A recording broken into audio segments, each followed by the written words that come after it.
আমার বইতো না গো, ঠ্যাং বুঝতে থেকে যাইতো বইতো না আমার ছেলে গো। আরে মানছি তো বেশি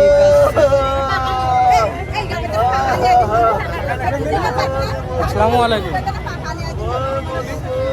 আমি তো 9 মাইল আইছি ইমার্জেন্সি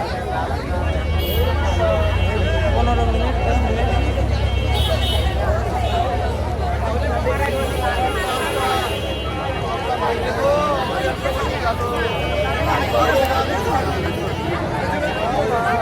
সামনে ট্রাক, ও আবার ডানে চাপিয়ে দিয়ে ব্রেক দিয়েছে, তখন ট্রাক আবার মনে করেন যে ডানে চাপিয়ে দিয়েছে, ব্রেক করে এসেই মনে করো মাইটা একদম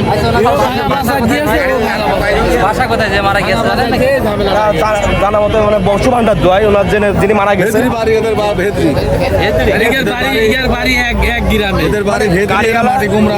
দেখতে যায় আবার নিজেরা মারা গেল।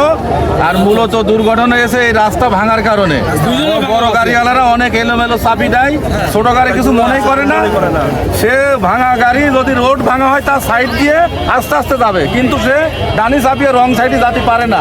আসলে আমাদের ঝিনাইদহ হাইওয়ে রোড খুবই বিস্তৃত এবং বাজে অবস্থা।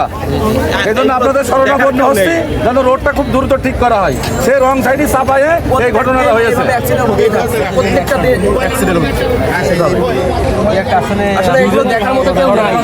ঝিনাইদহ যে হাই রোডটি, সেই রোডটির অনেক ভিডিও কিন্তু আমরা দিয়েছি। আসলে রোডটি ভাঙার কারণে কিন্তু এই দুর্ঘটনাগুলো প্রতিনিয়ত ঘটে যাচ্ছে। আজকে আসলে জায়গায় একজন মারা গেছে। এই রাস্তার একটি সুরাহা করা উচিত আমাদের মনে হয়।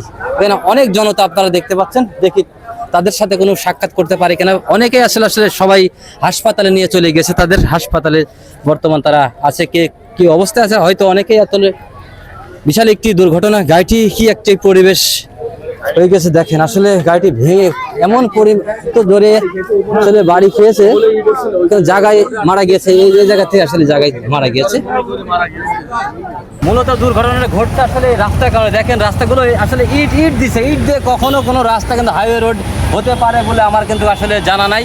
অবশ্যই আপনারা, আমি জোর দাবি জানাচ্ছি ভিডিওর মাঝখান দিয়ে, অবশ্যই আপনারা এই রাস্তার একটি সুরাহা করেন। এখানে বড় বড় গাড়ি চলে, আপনারা জানেন 10 টাকা পরিবহন প্রতিনিয়ত কিন্তু চলছে। অবশ্যই এর একটা বিহিত করেন, না হলে কিন্তু এই প্রাণহানি চলতেই থাকবে। আসলে এটা মেনে নেওয়া যায় না। শরৎগঞ্জ বাজার থেকে আসলে 5 মাইল ওই সাইডে আসলে বেশি ভাঙা আপনার চুয়াডাঙ্গা এবং ঝিনাইদহ যে মহাসড়কটি, এই রাস্তায় কিন্তু অনেক ভিডিও কিন্তু আমি দিয়েছি, কোনো সুরাহা কিন্তু পাচ্ছি না। অবশ্যই দ্রুত একটি সুরাহা করার ব্যবস্থা করবেন। সবাই ভালো থাকবেন। আসসালামু আলাইকুম ওয়া রাহমাতুল্লাহি ওয়া বারাকাতুহু।